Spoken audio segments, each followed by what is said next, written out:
지금 우리는 전교우 성경 일독 진도를 따라서 마가복음을 읽고 있습니다. 다른 복음서와 달리 이 마가복음은 예수님의 말씀보다는 행적을 중심으로 이야기를 풀어가고 있습니다.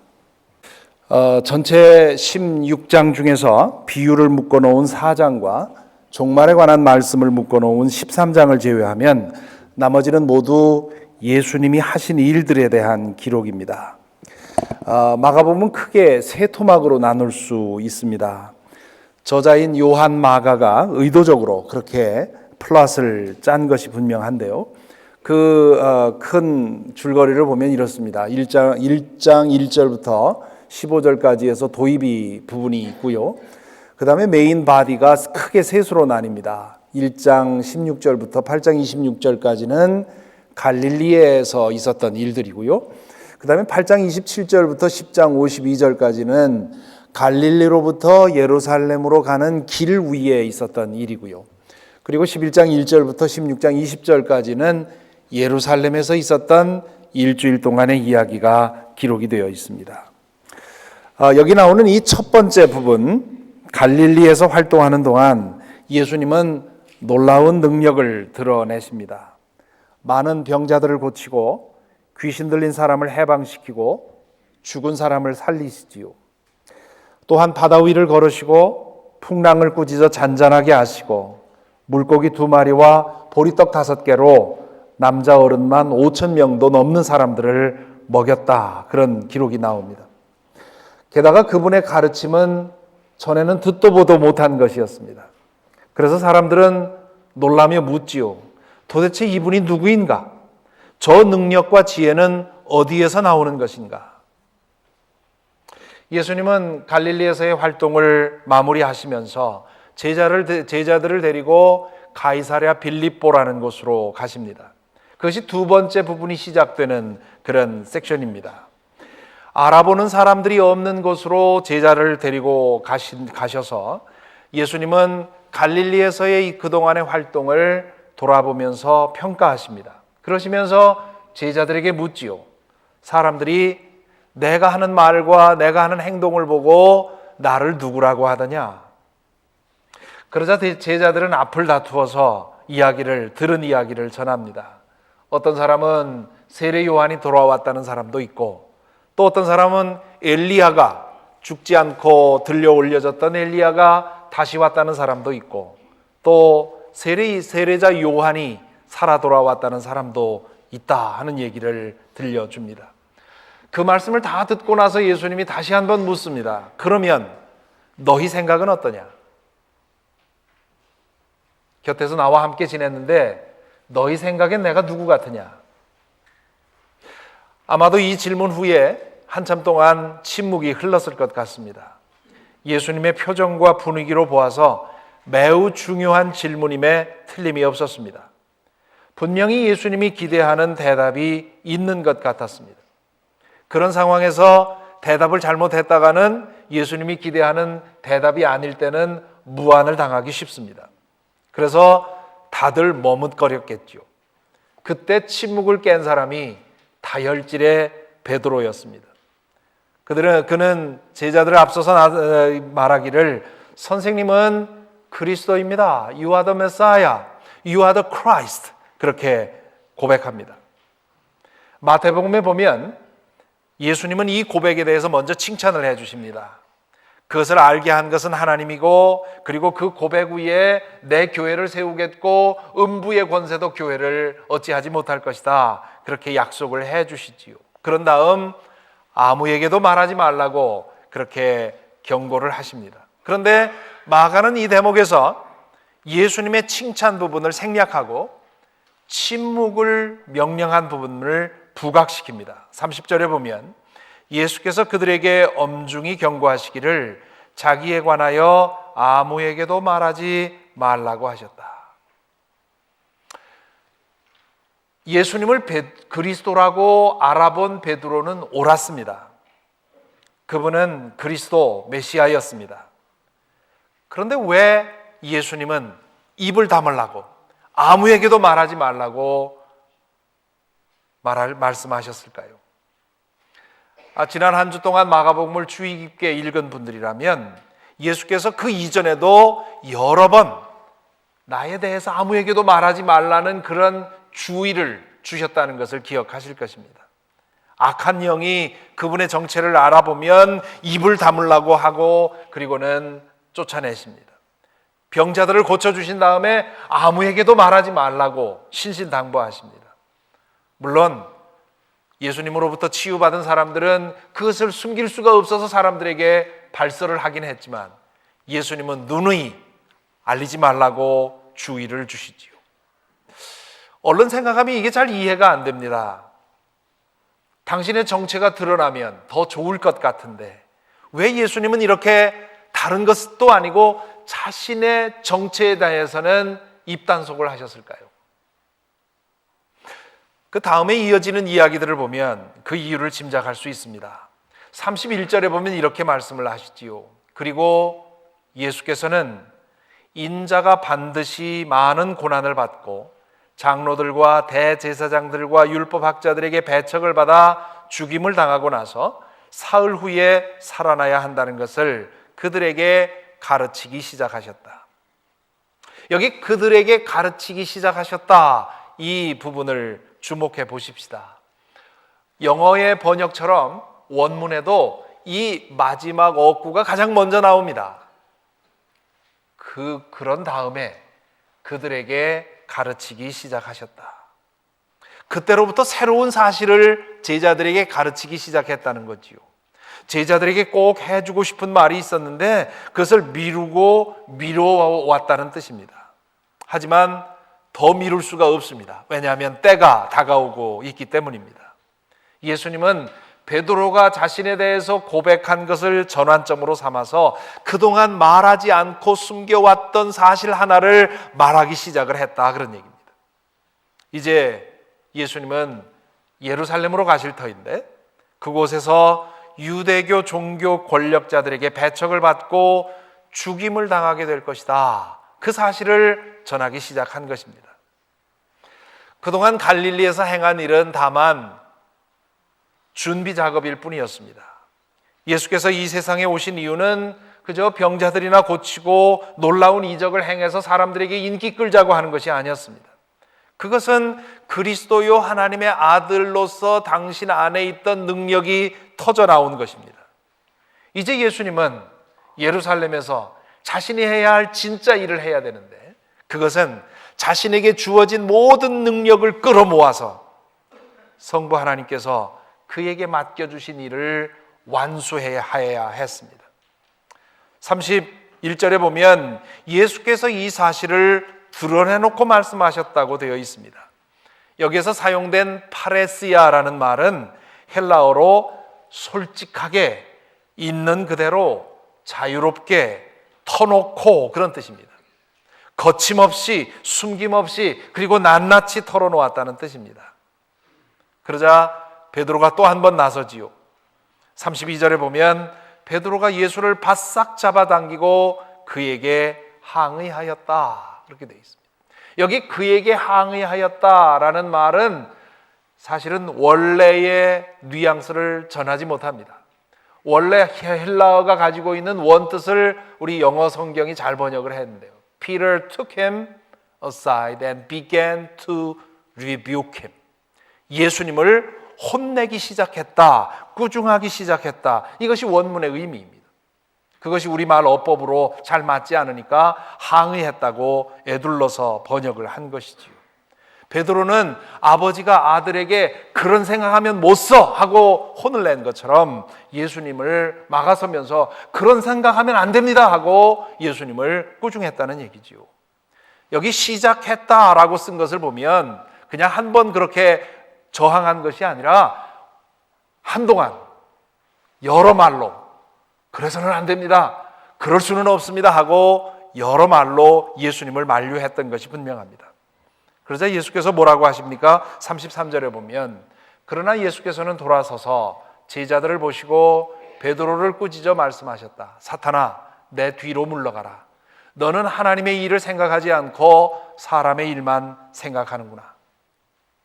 정말 혼이 날 사람은 예수님이 아니라 베드로였고 제자들이었습니다.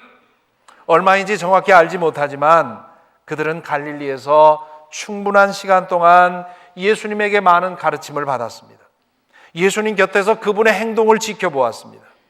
그들이 예수님의 말씀을 제대로 알아듣고 예수님의 행동을 제대로 간파했다면 이 말씀을 하실 때 침묵하고 이게 무슨 뜻일까? 그 뜻을 알아듣기 위해서 노력했을 것입니다. 하지만 그들은 그렇게 하질 않았습니다. 그들이 바라는 메시아는 죽은 자를 살리시고 풍랑을 잠잠하게 하는 능력으로 로마군을 몰아내고 다윗의 위대한 왕국을 다시 세워야만 했습니다. 메시아, 즉 그리스도에게는 승리만 있고 영광만 있어야 했습니다. 그들은 예수님의 겉모습만 보고 그분이 메시아라고 믿었습니다. 그분의 능력만 보고는 그분이 하나님의 아들이라고 믿었습니다. 하나님 나라에 대한 그분의 가르침에 대해서는 들으려고도 하지 않았습니다. 아니, 그들이 듣고 싶은 대로 걸러 들었습니다. 그랬기에 죽어야 한다고 하는 예수님의 말씀을 듣고는 예수님을 꾸짖은 것이지요. 예수님은 사랑하는 제자 베드로를 사탄이라고 부르시며 꾸짖은 다음에 이렇게 말씀을 이어가십니다. 34절에 보면 나를 따라오려고 하는 사람은 자기를 부인하고 자기 십자가를 지고 나를 따라오너라. 여기 자기를 부인하라 하는 말은 자신의 선입견과 자신의 욕망과 자신의 사심을 다 내려놓으라는 말입니다. 자기 십자가를 지라는 말은 하나님께서 그 사람에게 맡겨주신 일을 감당하라는 말입니다. 하나님께서 우리에게 기대하시는 일은 자신을 낮추어서 다른 사람을 섬기고 사랑하는 것입니다. 그렇게 사는 사람을 통해서 하나님은 이 세상을 바꾸시고 인류를 구원하시려는 것입니다. 예수의 제자가 된다는 것은 낮아짐과 섬김과 희생애로의 부름입니다. 그 부름을 기쁘게 받아지는 것이 예수의 제자가 되는 것입니다. 베드로와 제자들에게는 그럴 뜻이 없었습니다. 하나님의 아들이요 그리스도이신 예수님의 능력을 얻어서 성공하고 번영하기를 원했습니다. 예수께서 자신의 정체가 드러나는 것에 대해서 왜 그렇게 신경을 쓰셨는지 이제 좀 이해가 되었기를 바랍니다. 메시아에 대해서 가지고 있었던 그들의 선입견 때문에 그랬습니다. 예수님을 하나님의 아들로 알아보았던 악한 영들도 맞았고 그분을 그리스도로 알아보았던 베드로와 제자들도 맞았지만 그러나 그 하나님의 아들 그리스도가 어떻게 세상을 구원할지에 대해서는 생각이 달랐던 것입니다. 그런 상황에서 예수님은 당신의 정체가 미리 섣불리 알려지는 것에 대해서 염려하셨던 것이지요. 잘못하면 일을 그르칠 수 있기 때문입니다. 요한복음 6장에 보면 이 보리떡 5개와 물고기 2마리로 5,000명을 먹이신 기적 이야기가 기록이 되어 있습니다. 이 오병이어의 이야기는 4개의 복음서에 다 기록되어 있는 그런 이적입니다. 그만큼 복음서 저자들이 볼 때 중요하다고 생각이 된 것이지요. 그런데 이 사건에 대해서 요한복음에만 기록되어 있는 사건이 있습니다. 요한복음 6장 14절 16절에 보면 이렇게 되어 있습니다. 사람들은 예수께서 행하신 표징을 보고 이분은 참으로 세상에 오시기로 된 그 예언자다 하고 말하였다. 이 참으로 예수께서는 사람들이 와서 억지로 자기를 모셔다가 왕으로 삼으려고 한다는 것을 아시고 혼자서 다시 산으로 물러가셨다. 여기 14절에 참으로 세상에 오시기로 된 그 예언자, 그것은 메시아를 가리킵니다. 사람들이 예수님의 행하신 표적을 보고 이분이 메시아다라고 생각을 한 것입니다. 그리고는 그 메시아를, 그분을 왕으로 삼으려는 운동이, 그런 움직임이 삽시간에 군중들에게 퍼진 것입니다. 머뭇머뭇하다가는 군중들의 손에 의해서 왕으로 추대될 찰나였습니다. 예수님은 그 낌새를 알아차리고는 산속으로 몸을 숨기셨다. 그렇게 기록이 되어 있습니다. 바로 이것이 예수님의 정체가 미리 알려졌을 때 발생할 수 있는 사태였습니다. 그렇게 되면 예수님은 당신에게 맡겨진 일을 완수하지 못하고 수많은 사람들을 헛되게 죽게 만들 수 있었습니다. 예수님 이전에도 스스로 메시아라고 자처한 사람 많았고요. 그리고 그 사람들을 따라다니면서 왕으로 추대하려고 하는 사람도 움직임도 여러 번 있었습니다. 그때마다 빌라도는 군사를 풀어서 잔인하게 진압을 했습니다. 수많은 사람들이 그때 희생을 당했습니다. 예수님은 하나님이 자신에게 맡겨진 그 일을 완수하기 전에 섣불리 자신의 정체가 알려져서 그래서 수많은 사람들이 무고하게 희생당하는 거 원치 않으셨던 것이지요. 그래서 때가 올 때까지 자신의 정체가 드러나지 않게 하려고 입단속을 하신 것입니다.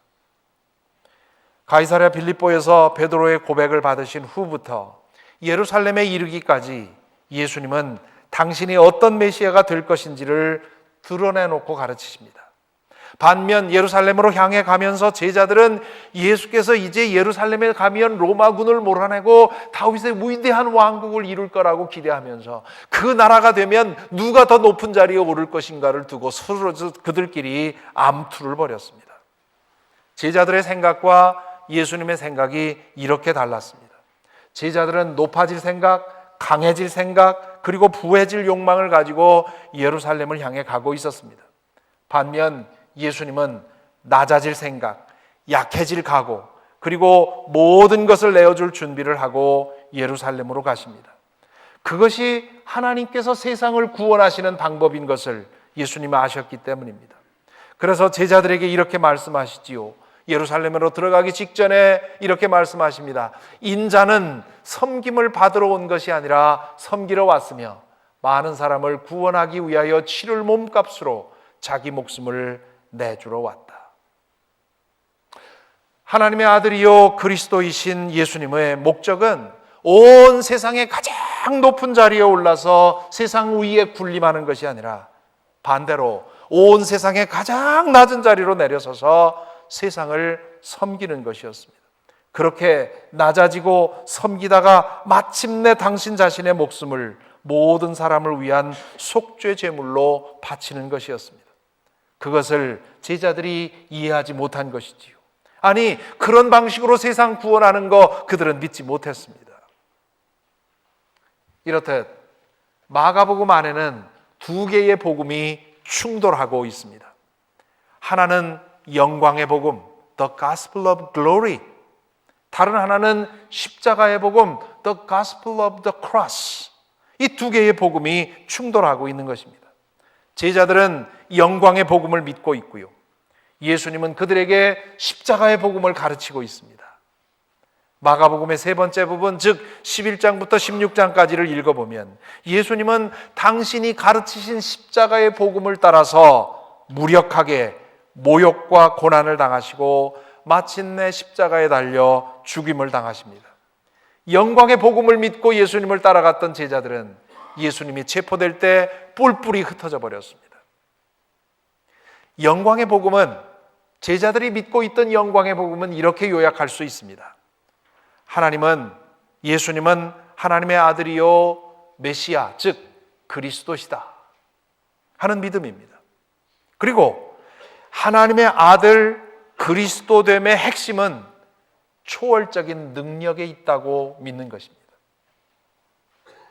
그렇기 때문에 예수를 믿는 것은 그분의 능력을 받아서 내 것으로 그 능력을 누리는 것이 믿음이라고 생각을 합니다. 그렇기 때문에 믿음이 깊어지면 건강, 성공, 형통, 번영의 복을 누릴 수 있다고 생각을 합니다. 그리고 그렇기 때문에 예수 믿는 믿음의 목표는 승승장구하고 만사형통하는 것이라고 생각을 합니다. 이것을 오늘날에는 번영의 복음, The Prosperity Gospel이라고도 부르고요. 성공의 복음, The Gospel of Success라고 부르기도 하고요. 한국에서는 기복신앙이라고 부르기도 합니다. 이 복음은 예수님 시대도 있었고 마가가 이 복음서를 쓸 때도 있었고 그리고 오늘날에는 더 널리 더 깊이 퍼져 있습니다.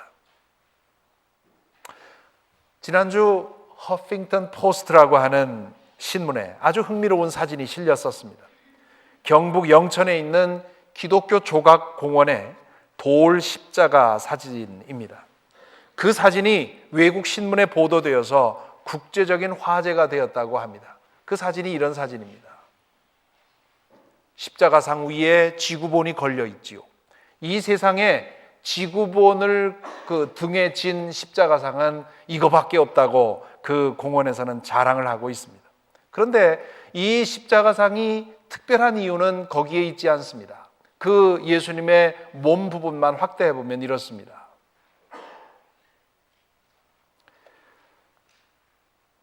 멋지지 않습니까? 남자라면 한번 가꾸어 보고 싶은 그런 몸매입니다. 그리스 신화에 나오는 허큘레스 같기도 하고요. 사사기에 나오는 삼손 같기도 합니다. 예수님의 얼굴 표정은 고통에 일그러져 있는 표정이 아니라 마치 양손에 있는 못을 뽑아내려고 힘쓰는 것 같습니다. 공원 측에서는 예수님의 몸을 이러한 바디빌딩으로 단련된 그런 조각상과 같은 그런 몸으로 묘사한 이유가 세상 죄를 진 예수님의 힘을 보여주기 위해서 이렇게 했다, 그렇게 말합니다. 물론 세상 죄를 짊어지기 위해서는 힘이 있어야 했습니다. 예수님은 그 힘을 얻기 위해서 체포되는 날 밤새도록 겟세마네 동산에서 땀방울이 핏방울처럼 되도록 간절히 기도하셨습니다.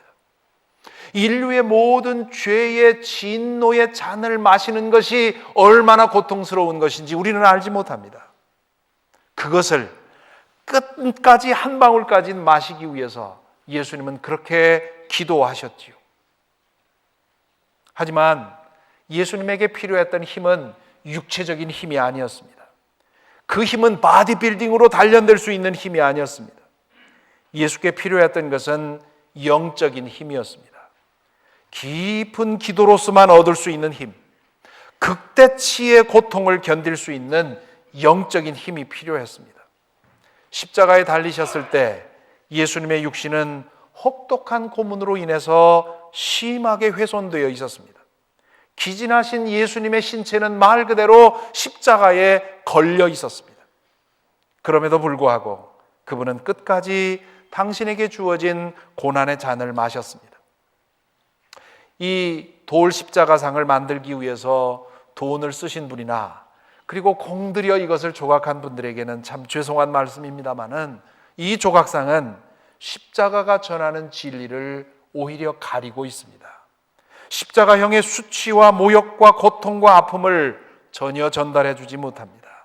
예수님의 몸매와 자세와 표정은 십자가의 고통을 모두 흡수해 드리려는 표정이 아니라 그걸 거부하는 표정으로 보입니다. 그런 까닭에 세계인들의 비웃음을 사고 있는 것이지요. 저 십자가상은 우리 많은 한국 교인들 그리고 미국 교인들도 마찬가지입니다만 많은 한국 교인들이 가지고 있는 성공의 복음, 번영의 복음, 영광의 복음을 드러낸 그런 조각이라고 할 수 있습니다. 그렇다면 십자가의 복음은 무엇입니까? 위에서 소개한 영광의 복음과 처음 시작은 똑같습니다. 그런데 갈수록 달라집니다. 첫째로 예수님은 하나님의 아들이요 메시아다, 그리스도다 하는 믿음은 동일합니다. 그런데 왜 예수님이 메시아냐 하는 것이 달라지지요. 하나님의 아들됨과 메시아됨의 핵심은 자신을 비우고 낮추고 희생하는 데 있다고 믿는 것이죠. 그렇기 때문에 예수를 믿는다는 것은 십자가 위에서 드러난 그분의 사랑을 경험하는 것이고 그리고 그 사랑으로서 그분처럼 사는 것입니다. 믿음이 깊어지면 점점 더 강해지는 것이 아니라 점점 더 낮아지고 비우고 그리고 섬기고 희생합니다. 그렇기 때문에 믿음의 목표는 승승장구하는 것이 아니라 예수님처럼 하나님을 위해 그리고 이웃을 위해 섬기는 삶을 사는 것입니다. 이것이 갈릴리로부터 예루살렘으로 가는 길 위에서 예수께서 제자들에게 가르치신 십자가의 복음입니다. 출발점은 같은데 영광의 복음은 편하고 넓은 길로 이어지고 십자가의 복음은 좁고 험한 길로 이어집니다. 제자들은 영광의 복음을 포기하지 못했습니다. 그랬기에 끝내 넓고 편안한 길로 가기를 원했습니다. 그 상태에서 예수님과 제자들은 예루살렘으로 들어갔고 며칠 후에 제자들이 뿔뿔이 흩어진 자리에서 예수님은 홀로 외롭게 십자가에서 죽음을 당하셨지요. 사실 십자가의 복음을 받아들일 만한 믿음이 제자들에게 없다는 사실을 예수님은 알고 계셨습니다. 십자가의 복음을 받아들이려면 하나님을 진짜 보아야 합니다. 하나님 나라를 진짜 믿어야 합니다. 그러면 육신과 물질과 이 세상이 전부가 아니라는 것을 알게 되죠. 그보다 더 귀하고 영원한 것이 있다는 믿음을 가지게 됩니다. 비록 지금 억울하고 고통스러운 일을 당해도 보이지 않는 하나님께서 결국 모든 것을 바로잡아 주리라고 하는 그런 믿음을 가질 수 있습니다. 그것을 알고 믿을 때 우리는 이 세상의 것에 붙들리는 영광의 복음이 아니라 낮아지고 비우고 섬기는 것을 통해서 하나님께서 이루시는 십자가의 복음을 믿을 수 있습니다. 제자들에게는 그 믿음이 없었습니다. 그것을 예수님은 알고 계셨습니다. 그래서 예수님은 부활하신 후에 제자들을 갈릴리에서 만나시겠다고 말씀하십니다. 마지막 저녁 식사를 나누는 자리에서 제자들에게 예수님이 이렇게 말씀하시지요. 예수께서 제자들에게 말씀하셨다. 너희가 모두 걸려서 넘어질 것이다. 뿔뿔이 흩어질 거라는 말이지요. 성경에 기록하기를 내가 목자를 칠 것이니 양떼가 흩어질 것이다 하였기 때문이다. 그러나 내가 살아난 뒤에 너희보다 먼저 갈릴리로 갈 것이다. 목자가 습격당하면 양들은 뿔뿔이 흩어지게 되어 있습니다. 그것처럼 자신이 체포되면 아직 십자가의 복음의 그 비밀을 알지 못하는 너희는 뿔뿔이 흩어질 것이다. 하지만 사흘 후에 내가 살아날 것이고 살아나면 내가 너희들을 갈릴리에서 다시 만나겠다. 갈릴리로 너희를 다시 부르겠다 말씀을 하십니다. 사흘 후에 예수님께서 예수님의 시신이 매장되어 있던 무덤을 방문했던 세 여자는 거기서 어느 천사를 만납니다. 그 천사가 뭐라고 합니까? 그 여자들에게 이렇게 말합니다. 그가 여자들에게 말하였다. 놀라지 마시오. 그대들은 십자가에 못 박히신 나사렛 사람 예수를 찾고 있지만 그는 살아나셨소. 그는 여기에 계시지 않소. 보시오. 그를 안장했던 곳이오. 그러니 그대들은 가서 그의 제자들과 베드로에게 말하기를 그는 그들보다 먼저 갈릴리로 가실 것이니 그가 그들에게 말씀하신 대로 그들은 거기에서 그를 볼 것이라고 하시오. 부활하신 주님은 왜 갈릴리로 가서 제자들을 다시 만나겠다고 하셨을까요? 실패한 제자들과 다시 시작하기 위한 것입니다. 부활하신 당신의 모습을 보여주심으로써 그들의 믿음의 눈을 뜨게 해주셔서 하나님이 정말 살아계시고 역사하고 계시고 영원한 하나님 나라가 있다는 사실을 자신의 부활을 통해서 그들에게 믿게 해주기 위한 것이었습니다. 그렇게 되면 그들은 이 세상 것에 연연하지 않고 하나님의 영원한 나라를 바라보고 그리고는 십자가의 복음을 믿고 그 십자가의 복음을 살 수 있을 것이기 때문이었습니다. 실제로 그랬습니다. 예수께서 체포되셨을 때 뿔뿔이 흩어졌던 제자들은 갈릴리로 돌아가서 부활하신 주님을 만났습니다. 그리고 나서 믿음을 회복했습니다. 말로만 듣던 하나님 나라를 부활하신 예수님을 통해서 보고 믿게 되었습니다. 그 믿음이 그들로 하여금 영광의 복음을 버리고 십자가의 복음을 믿게 해 주었습니다. 그래서 제자들은 그 이후로 죽음을 두려워하지 않고 예수님이 선포했던 그 하나님 나라를 선포하기 시작을 했습니다. 가야바 법정에서 비겁하게 예수님을 저주까지 하면서 3번씩이나 부인했던 그 베드로는 그 하나님 나라를 전하다가 로마에서 순교를 당하게 되지요. 다른 제자들도 마찬가지입니다. 영원한 것을 보기 전에는 물질이 전부인 것처럼 보이게 되어 있습니다. 하나님 나라를 보기 전에는 이 세상이 전부인 것처럼 보이게 됩니다. 영적인 세계를 보기 전에는 우리 육신이 전부라고 생각이 됩니다. 이 세상에서 잘 먹고 잘 사는 것이 전부인 것처럼 보입니다. 그렇기 때문에 하나님을 믿는 이유도 잘 먹고 잘 살기 위한 노력이 되어버립니다. 오늘날 영광의 복음이 어느 나라에서든 환영받는 이유가 바로 여기에 있습니다. 하지만 부활의 주님을 진실로 만나고 나면 달라집니다. 세상이 달라 보이기 때문에 사는 것도 달라지는 것이지요. 전에는 실패처럼 보였고 수치처럼 보이고 손해처럼 보였던 십자가의 길이 하나님 나라를 보고 그리고 참된 생명의 길로 보이게 되는 것입니다. 지난주에 저는 마태가 예수님을 하늘나라의 스승으로 그리고 있다. 그리고 예수 믿는 사람들을 하늘나라의 학생으로 그리고 있다 말씀을 드렸지요. 그에 비하면 오늘 우리가 지난주에 읽은 마가복음은 예수님을 십자가의 주님으로 그리고 있습니다. 그리고 예수 믿는 사람들은 십자가의 사람들이 되어야 한다고 그렇게 말하고 있는 것이지요. 겉으로 보면 달라 보이지요. 마태가 말한 것과 마가가 말한 것이 달라 보이는데요, 실제로는 같은 겁니다. 하늘나라의 좋은 학생이 되면 십자가의 사람들이 되는 것이지요. 지난주에 시인 윤동주 선생의 이야기를 나누면서 그분이 하늘나라의 모범생이었다고 말씀을 드렸지요. 그 소망이 그의 서시에 반영되어 있다고 말씀을 나눴습니다. 그렇기 때문에 윤동주 선생은 또한 십자가의 사람이기도 했습니다. 그분의 시 중에 십자가라는 시가 있습니다. 쫓아오던 햇빛인데 지금 교회당 꼭대기 십자가에 걸리었습니다. 첨탑이 저렇게 높은데 어떻게 올라갈 수 있을까요? 종소리도 들려오지 않는데 휘파람이나 불며 서성거리다가 괴로웠던 사나이, 행복한 예수 그리스도에게처럼 십자가가 허락된다면 모가지를 두리우고 꽃처럼 피어나는 피를 어두워가는 하늘 밑에 조용히 흘리겠습니다. 이 시를 가만히 묵상해 보면요, 윤동주 선생은 차마 예수 그리스도처럼 그렇게 위대한 생과 위대한 죽음을 죽을 그런 꿈을 꾸지 못합니다.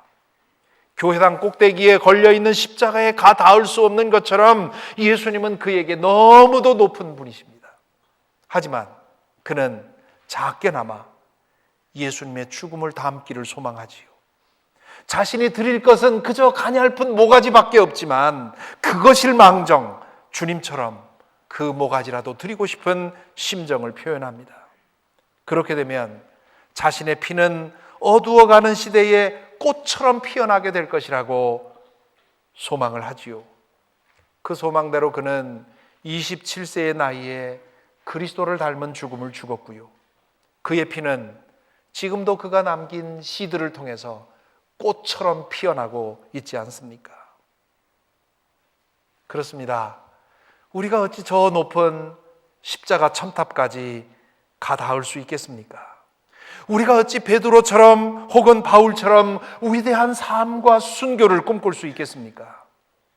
하지만 우리에게 있는 이 작은 모가지일망정 주님께 내어드리고 주님처럼 살고 주님처럼 죽기를 소망하는 것, 그거 우리 모두가 꿈꿔야 할 일 아닐까요? 우리가 예수 그리스도를 진실로 믿고 따른다면, 그리고 그분의 은혜를 조금이라도 입었다면 작은 것에서라도 하나님을 생각하고 이웃을 생각해야 하지 않을까요? 그렇게 작은 십자가를 하루하루 지고 살다 보면 언젠가 누가 합니까? 우리에게도 큰 십자가를 질 수 있는 영예가 주어질지 누가 합니까? 주님께서 우리에게 보시기를 원하는 것은 믿음의 능력으로 거대한 성공을 이루는 것이 아닙니다. 믿음으로 우리의 삶에 십자가를 새기기를 원하십니다. 사순절 중반부를 지나면서 저와 여러분 우리 모두가 다시 한번 예수 그리스도처럼 우리도 십자가의 사람들이 되기를 간절히 소망하는 그런 거룩한 회개가 있게 되기를 간절히 기원합니다. 기도하겠습니다. 십자가의 주님, 저희를 십자가로 이끌어 주옵소서. 십자가 아래 무릎 꿇게 하시고 십자가에서 드러난 사랑을 받게 하여 주옵소서. 저희에게 주님의 부활을 믿게 하옵소서. 그 믿음으로써 저희도 주님처럼 자신을 부인하고 자기 십자가를 지고 주님의 뒤를 따르게 하옵소서. 영광의 복음이 대세인 시대에 저희는 십자가의 복음을 따르는 소수자로 살게 하여 주옵소서. 예수 그리스도 이름으로 기도하옵나이다.